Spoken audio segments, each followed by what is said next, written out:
जय श्री कृष्ण दोस्तों। 16 अगस्त 2025 कृष्ण जन्माष्टमी के दिन चुपचाप गाय को खिला देना, एक छोटी सी चीज, 1 महीने के अंदर बन जाओगे करोड़पति। दोस्तों, आज हम आपको ऐसी दुर्लभ जानकारी बताने जा रहे हैं। कृष्ण जन्माष्टमी के दिन गाय को एक चीज खिला देते हो तो आपकी जन्मों जन्मांतर की गरीबी भगवान श्री कृष्ण की कृपा से हमेशा के लिए समाप्त हो जाएंगी। वास्तव में अगर आप यह उपाय कर लेते हो तो यकीनन आप पर भगवान श्री कृष्ण माता लक्ष्मी जी की असीम कृपा प्राप्त होगी और आप धनवान बन जाओगे। आप धनवान ना बने तो मुझे बताना दोस्तों, मैं सौगंध खाता हूं।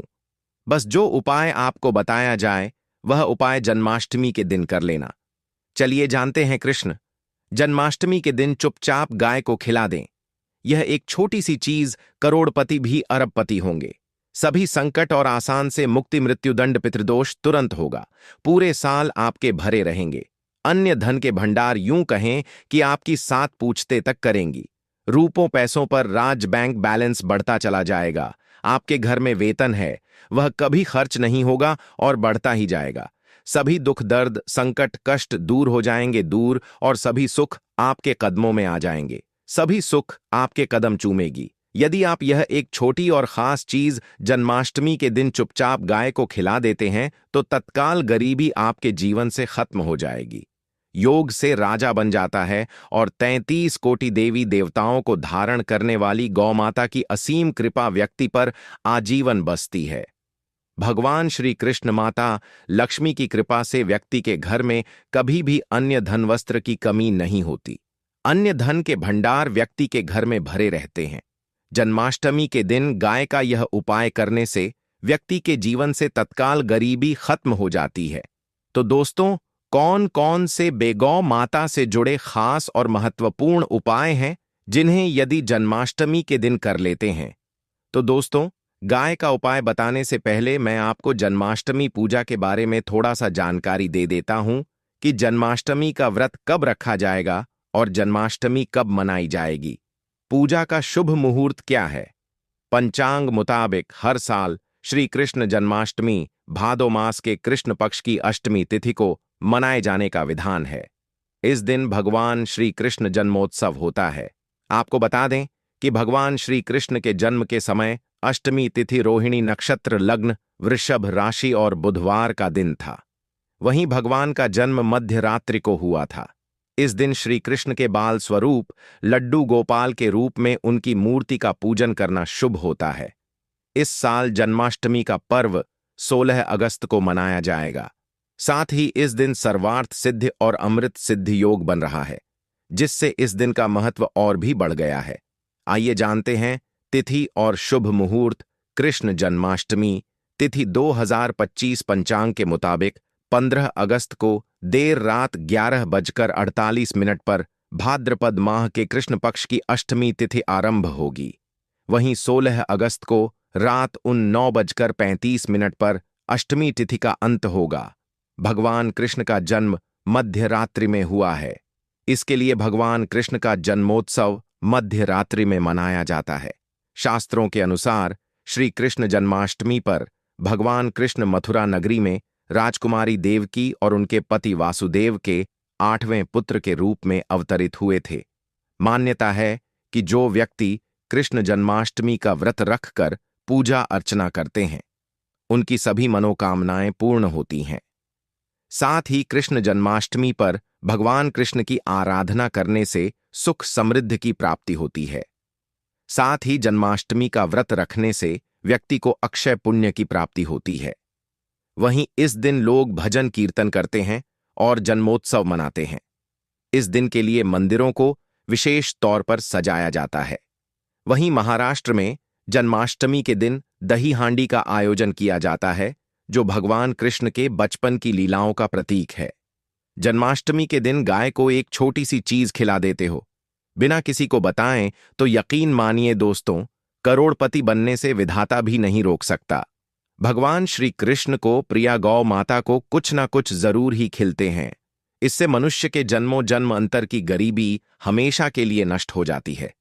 दोस्तों, जिस दिन का इंतजार पूरे साल भर से दुनिया भर के हर पंडित, एस्ट्रोलॉजर और हर हिंदू भाई हैं को रहता है, वह दिन अब आ गया है, क्योंकि यह दिन साल में एक ही बार आता है, ना कि बार बार। जो दोस्तों आपकी जानकारी के लिए बता दें, हिंदू धर्म में जन्माष्टमी को बहुत ही धूमधाम से मनाया जाता है। प्रकृति भी जन्माष्टमी के आने का स्वागत करती है। चारों तरफ हरियाली ही हरियाली, महिलाएं पेड़ पर झूला डालकर झूला झूलती है। सभी तरफ एक अलग ही दिव्य वातावरण फैला होता है, जो कि प्यार की सौगात है। यह जन्माष्टमी प्यार की सौगात को लेकर आता है, इसलिए इस महीने को प्यार का महीना भी बोलते हैं। सुहागन महिलाएं जन्माष्टमी का व्रत रखती हैं। इसी के साथ साथ कुंवारी कन्याएं और पुरुष भी इस व्रत को रखते हैं, और इसमें सबसे पहले भगवान श्री कृष्ण की पूजा की जाती है, माता लक्ष्मी की पूजा की जाती है, देवी देवताओं की पूजा की जाती है, और जो भोग बनाया जाता है वह भगवान श्री कृष्ण को भोग लगाया जाता है, और गौ माता की पूजा की जाती है। लेकिन इनमें सबसे ज्यादा महत्व जन्माष्टमी का माना जाता है। शास्त्रों में, वेद पुराणों में साफ साफ लिखा हुआ जन्माष्टमी का व्रत भगवान श्री कृष्ण तथा माता लक्ष्मी जी का आशीर्वाद प्राप्त करने का सबसे सुनहरा दिन होता है। इस दिन भगवान श्री कृष्ण बहुत ही ज्यादा प्रसन्न मुद्रा में होते हैं और अपने दोनों हाथों से अपने भक्तों पर कृपा बरसाते हैं। एक तरफ दोस्तों मान्यता है, जन्माष्टमी के दिन जो सूर्य होता है वह अन्य दिनों के मुकाबले सबसे ज्यादा प्रकाशमान होता है। जन्माष्टमी के दिन सूर्य देवता को आगे दिया जाता है।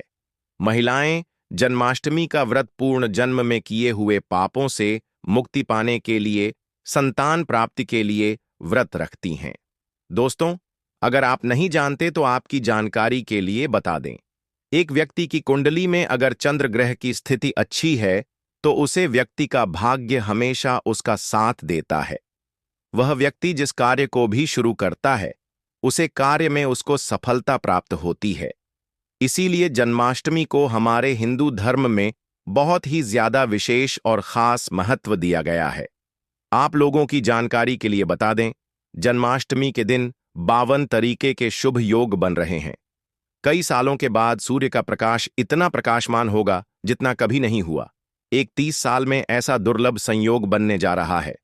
लक्ष्मी योग, ग्रह योग, नक्षत्र योग, अमृत सिद्धि योग जैसे शुभ योग का निर्माण हो रहा है, क्योंकि जन्माष्टमी के समय में पूरे दिन का व्रत करने से भगवान श्री कृष्ण माता लक्ष्मी जी का आशीर्वाद प्राप्त होता है और मनोकामना पूर्ण होती है।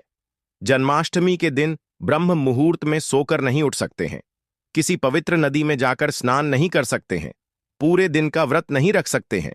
वैसे तो दोस्तों, जन्माष्टमी के दिन स्नान और प्रातः का विशेष ही महत्व होता है, लेकिन इस दिन अगर आप ज्योतिष शास्त्र, तंत्र शास्त्र के अनुसार एक गाय वाला उपाय विधि विधान से जन्माष्टमी वाले दिन कर लेते हैं तो आपकी जन्मों जन्मांतर की गरीबी हमेशा के लिए समाप्त हो जाएंगी। वास्तव में अगर आप जन्माष्टमी के दिन अगर आप यह उपाय कर लेते हो तो यकीनन आप पर भगवान श्री कृष्ण की असीम कृपा होगी और आप धनवान बन जाओगे। इस दिन सभी भगवान श्री कृष्ण की पूजा करने के साथ साथ गौ माता की पूजा अवश्य ही करते हैं, और गौ माता को कुछ ना कुछ जरूर ही खिलते हैं, क्योंकि भगवान श्री कृष्ण को गाय अत्यधिक प्रिय है। अब आप सोच रहे होंगे कि गाय को ऐसा क्या खिलाने से और ऐसा क्या उपाय करने से आपको भगवान श्री कृष्णा माता लक्ष्मी का आशीर्वाद मिल सकता है। तो दोस्तों, आपने देखा होगा, जब भी आपके घर पर दिवाली की पूजा होती है या धनतेरस की पूजा होती है या फिर जन्माष्टमी की पूजा होती है तो आपके घर वाले गौ माता की पूजा जरूर करते हैं, और गौ माता को जो भोग होता है उसमें से कुछ ना कुछ खिलाते हैं, ज्यादा नहीं तो 2 पूरी अवश्य ही खिलाते हैं। तो दोस्तों, आपको इस बार वाले दिन ही करना है और सूर्य देव को आगे देना है और उनकी विधि विधान से पूजा करना है। इस बार जन्माष्टमी है, वह बहुत ही शुभ युगों के निर्माण द्वारा बन रहा है। तो इस वीडियो में आपको गौ माता से जुड़े उपाय के बारे में बताने वाले हैं, जिन्हें करने से आपके जीवन के जो भी दुख दर्द संकट है या कामयाबी होने में कोई बाधाएं आ रही हैं, सभी से छुटकारा मिलने वाला है। यूं कहें कि आपके जीवन में अपार धन सुख, कभी भी धन से संबंधित परेशानी नहीं रहेगी।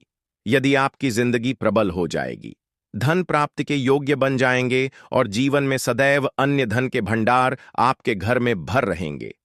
अन्य धन वस्त्र कभी कमी नहीं होगी। आपको बता दें, इस दिन भगवान श्री कृष्ण और गाय की पूजा के साथ साथ हनुमान जी, मंगल देवता और भगवान शनिदेव की भी पूजा जरूर करनी चाहिए। आपको बता दें कि इस दिन यदि आप हनुमान जी और मंगल देवता, भगवान शनिदेव की पूजा करते हैं तो मंगल का ग्रह जनित दोष भी दूर हो जाता है। व्यक्ति के जीवन में धन सुख संपत्ति की प्राप्ति हो जाती है। समस्त मनोकामना व्यक्ति की पूर्ण हो जाती है।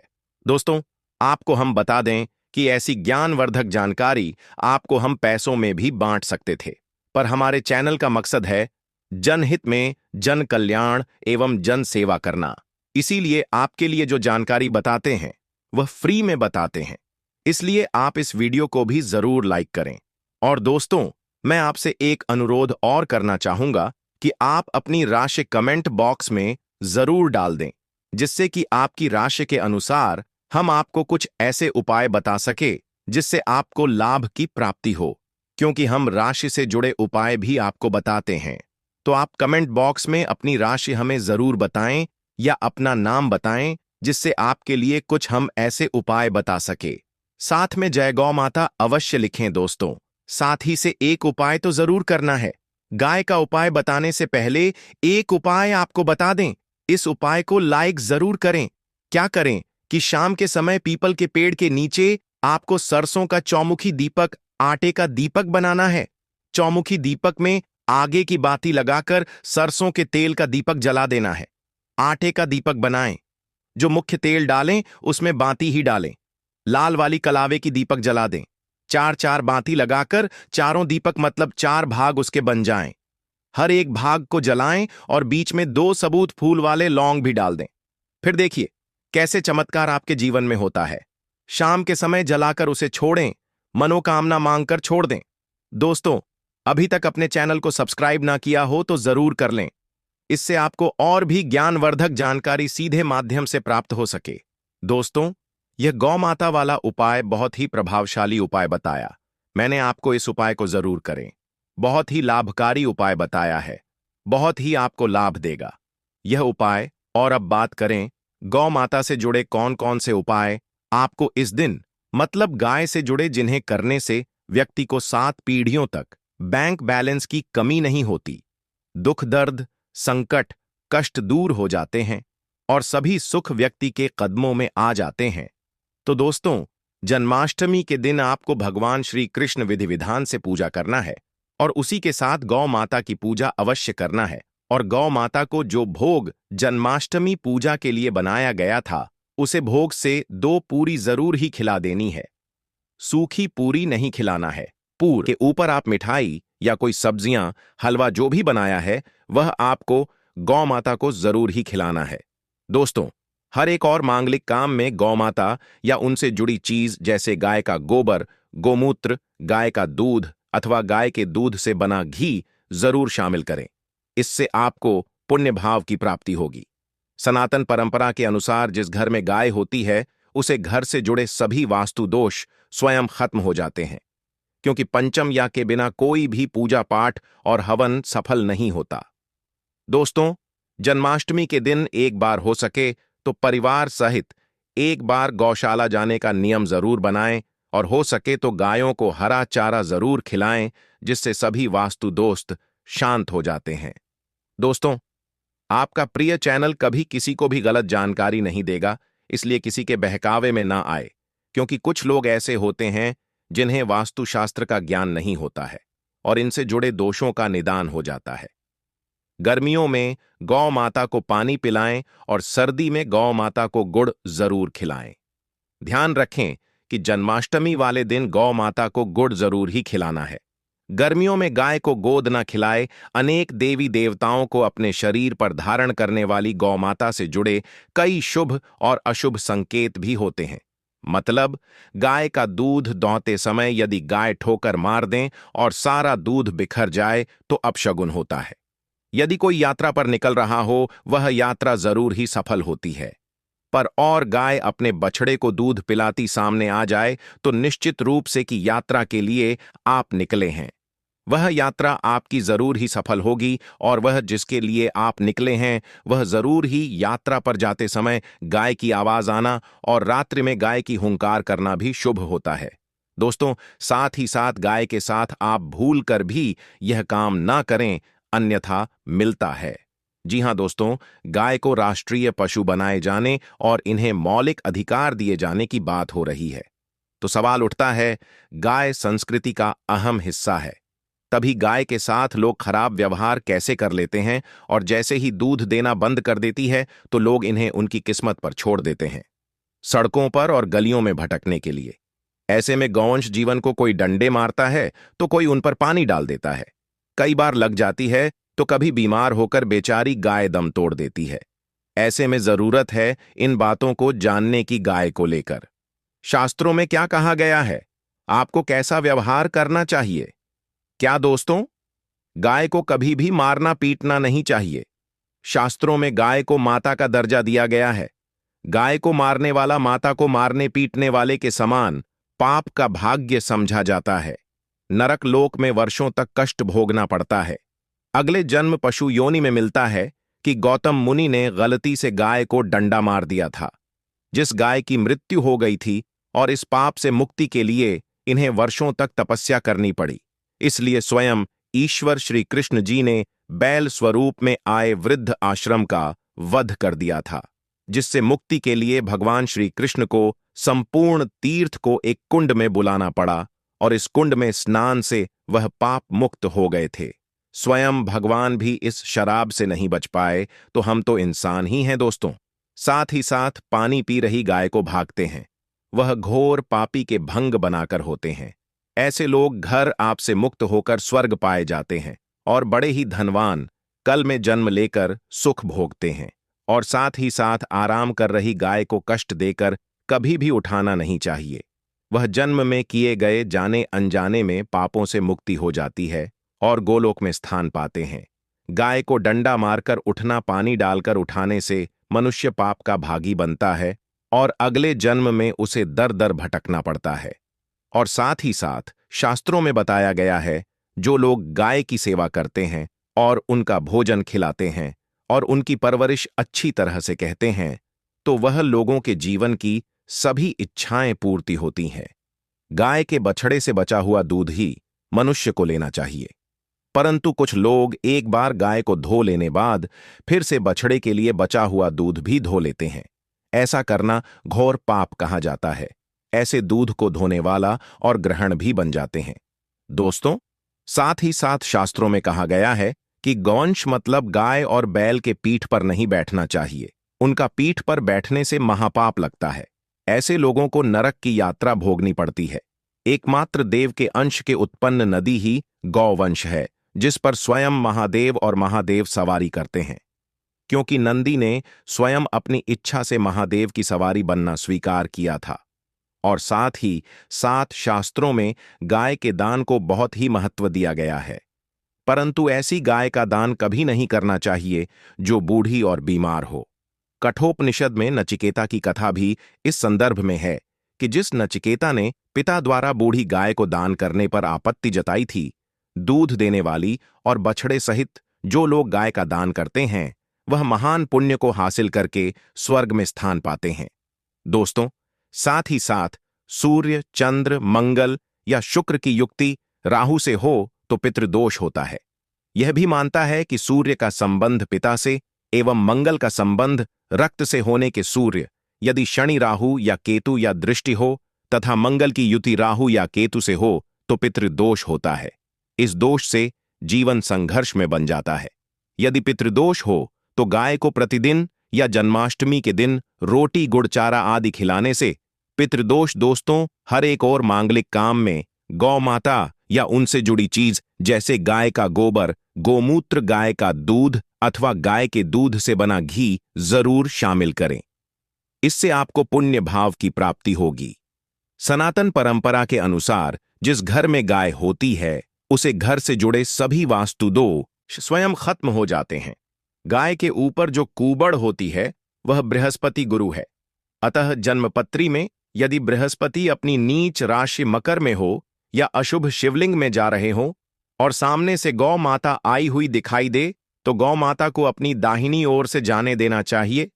आपकी यात्रा जरूर ही सफल होगी। और साथ ही साथ यह संकेत भी जान लें, यदि आप यात्रा पर जा रहे हैं और सामने आपके गाय पड़ जाए अथवा अपने बछड़े को दूध पिलाती हुई सामने गए दिखाई दे जाए, तो समझ जाना कि वह यात्रा आपके लिए जरूर ही सफल होगी। और साथ ही साथ जिस घर में गाय होती है उसमें वास्तु दोष स्वतः ही खत्म हो जाता है। और आप भी रोटी बनाएं, प्रतिदिन ताज़ी रोटी ही बनाएं।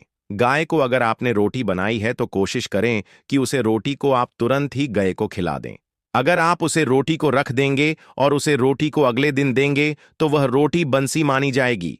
गाय को कभी भी बासी रोटी ना दें, इसे घर में नकारात्मक ऊर्जा वास करती है और आपकी बिल्कुल भी नहीं बनेंगे। इससे आपके घर में हमेशा दर्द देवता का वास रहेगा और आप जिस भी कम उसे काम में आपको हमेशा असफलता ही हाथ लगेगी। इसीलिए कोशिश करें गाय को रोजाना ताज़ी रोटी बनाकर खिलाएं। बासी रोटी गाय को ना दें और साथ ही साथ सड़ी गली चीज गाय को नहीं खिलानी चाहिए कि घर में कोई फल है, कोई सब्जी है, सड़ जाए तो लोग क्या करते हैं, गाय को देते हैं। नहीं, ऐसा नहीं करना चाहिए। ऐसा करने से यदि आप गाय को खिलाते हैं तो और आप आपके भाग्य बन जाते हैं। और साथ ही साथ आप आटे की 11 लोई यहां बनाकर उनके ऊपर हल्दी लगा के इसके बाद गाय को खिलाएं। हर एक लोही को मिला दें। माता गाय की आप चरणों की स्पर्श करें। या दोस्तों, ऐसा करने से आपके समस्त काम बनने लगेंगे। जो 2 हक का समय चल रहा है वह भी खत्म होगा। आपके जीवन में खुशियां ही खुशियां होंगी। और एक बार आप 7 बार गाय की परिक्रमा भी कर लें तो आपके समस्त कम होंगे। और साथ ही साथ आप गाय को जब भी रोटी दें, रोटी पर या तो आप थोड़ी हल्दी लगा लें। अगर अच्छा ना हो तो आप थोड़ा रख सकते हैं, थोड़ा घी रख सकते हैं। या दोस्तों, गाय को कभी भी सूखी रोटी ना खिलाएं। सूखी का मतलब गए रोटी रखें, उसे पर कुछ ना कुछ रख कर खिलाएं। हल्दी रख ले मिश्री की या जो भी रख ले, मतलब खाली रोटी नहीं खिलानी। इस बात का जब भी आपको शुभ फलों की प्राप्ति होगी, भक्तों चाहे जान ही क्यों ना चली जाए, लेकिन कृष्ण जन्माष्टमी के दिन यह सब्जी भूल कर भी मत बनाना। जिस घर में बनाई खाई जाती हैं यह सब्जी, उसे घर में हमेशा ही कंगाली दरिद्रता बनी रहती है। साथ ही जाने जन्माष्टमी के दिन ऐसा क्या खाना चाहिए जिससे कि आपके जीवन में जगत के पालनहार भगवान श्री कृष्ण जी की कृपा बनी रहे और माता लक्ष्मी जी की कृपा प्राप्त हो जाए। भक्तों, श्री कृष्ण का जन्मोत्सव भाद्रपद मास के कृष्ण पक्ष की अष्टमी तिथि को रोहिणी नक्षत्र में आधी रात को मनाया जाता है। शास्त्रों में लिखा है कि यह दिन कल युग के सबसे पुण्यकारी दिनों में से एक है। इस दिन भगवान विष्णु ने कृष्ण रूप में जन्म लेकर संसार से अधर्म का नाश किया और धर्म की स्थापना की। जन्माष्टमी व्रत के दिन अगर कुछ गलतियां हो जाएं या कुछ वर्जित वस्तुएं खा ली जाएं तो इससे भगवान श्री कृष्ण नाराज हो सकते हैं और उस घर में कंगाली, दरिद्रता, रोग व क्लेश हमेशा ही बना रहता है। भक्तों, आज हम आपको इस वीडियो में बताएंगे कि जन्माष्टमी व्रत के दिन वह कौन सी सब्जी है जो भूल कर भी नहीं खाना चाहिए। इन सब्जियों का जन्माष्टमी व्रत के दिन त्याग कर देना चाहिए। और वह कौन सी चीज है जो जन्माष्टमी व्रत में जरूर ही खाना है। और वह कौन सी चीज है जिसे जन्माष्टमी व्रत के दिन घर में लाने से भगवान श्री कृष्ण जी का आशीर्वाद प्राप्त होता है। सब कुछ जाने जन्माष्टमी 2025 की इस छोटी सी वीडियो के माध्यम से। तो वीडियो के अंत तक बने रहना है, तभी आपको संपूर्ण जानकारी प्राप्त होगी। इससे पहले आप लोगों को हम बता दें कि इस बार जन्माष्टमी कब मनाई जाएगी और भगवान श्री कृष्ण को प्रसन्न करने के लिए पूजा कैसे करना है। उसके बाद हम आपको बड़ी बड़ी से बताएंगे कि वह कौन सी सब्जी है जिनका सेवन हमें भूल से भी जन्माष्टमी व्रत में नहीं करना है, अन्यथा पाप लग सकता है। भक्तों को जानते हैं जन्माष्टमी का महत्व, शुभ मुहूर्त और पूजा विधि के बारे में। कृष्ण जन्माष्टमी व्रत तिथि हिंदू पंचांग अनुसार जन्माष्टमी अष्टमी तिथि पर मनाई जाती है। वर्ष 2025 में यह 15 अगस्त रात 1:19 से आरंभ होकर 16 अगस्त रात 34 बजे समाप्त होगी। आधिकारिक अवकाश और उत्सव अधिकांश जगह इसे 16 अगस्त 2025 को मनाया जाएगा। यह दिन सार्वजनिक अवकाश भी हो सकता है। निषिद्ध पूजा मध्य रात्रि का मुहूर्त 124 बजे, सुबह 1200 और एएमएम 16 अगस्त 2025। यह समय सबसे शुभ माना जाता है। उपवास विधि: श्रद्धालु व्रत के दिन 15 से 16 अगस्त की रात उपवास रखते हैं। अंग मिश्रित फलाहार या एक हल्का भोजन लिया जा सकता है। कुछ लोग केवल एक बार भोजन करते हैं। संकल्प एवं पारण: व्रत का संकल्प सुबह किया जाता है और पारण तिथि के अनुसार पूर्वाह्न 9:34 PM के बाद या लोकाचार अनुसार मध्य रात निशीट पूजा के बाद किया जा सकता है। भगवान श्री कृष्ण को भोग में क्या चढ़ाएं? पंचामृत, दूध, दही, घी, चीनी, मधु से अभिषेक, तुलसी के पत्ते, मक्खन, माखन, दही, फल, पकवान जैसे पंजरी, लड्डू, कणिकाएं, नए वस्त्र, गहने, चंदन, फूल, दीपक और पुष्पांजलि भी अर्पण में शामिल होते हैं। जन्माष्टमी पर पूजा विधि: घर पर कैसे करें? संपूर्ण गृह सफाई और पूजा स्थान को सजाएं। रंगोली, तुलसी फूल आदि से बल्लारूण बाल गोपाला की प्रतिमा या चित्र को झूले या पालने में सजा अभिषेक करें। पंचामृत से स्नान, फिर वस्त्र, गहने, मोती, माखन, फल इत्यादि अर्पित करें। निषीध पूजा 124 बजे से 127 बजे तक भक्ति मन से पूजा आरती, भजन मंत्र जप जैसे ओम देवानंदनाय विद्महे वासुदेवाय धीमहि तन्नो कृष्ण प्रचोदयात्।